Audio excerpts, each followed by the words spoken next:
The next piece really is, what can the human agent get out of this that helps them? Yes, of course, there's this guidance, there's this automation piece, but we've already talked about some of these. But again, this is really direct wins for the agent. Triage, goes to the right person. No, oh, I'm sorry, that's not right, you're wrong division. Terrible experience for the customer, terrible waste of time for the agent. Smart phrases, we talked about them at the beginning. Again, a lot of what agents will type will be repetitive. It's going to be the same thing. Why not give them the option just to press one button, it comes up, let them amend it just enough to get it so it fits the customer perfectly. Then we've got the propensity guidance. We talked about that propensity pieces now.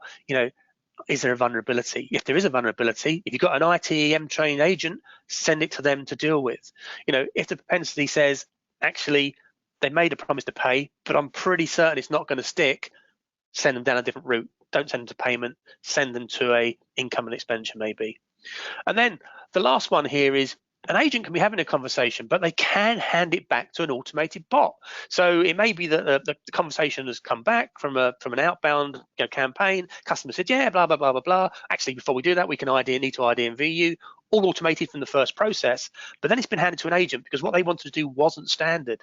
But what will happen is, at the end of that conversation, there may be a requirement for an NPS score, a survey. There may be a requirement to take a payment. There may be a requirement within that conversation where it goes, actually, I think an INE is important. So they'll have all these bots that can do all of these things automatically. They can click on and send, again, saving that section, that portion of the conversation from their own time. That goes out, they have other conversations. When that comes back, pops back to the agent.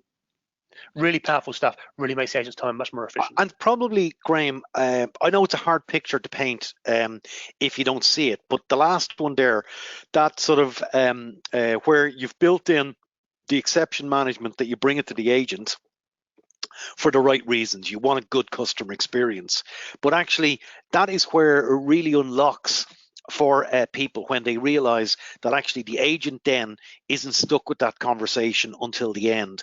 They've managed it, they understood what the challenge was, and actually they know where the conversation needs to go.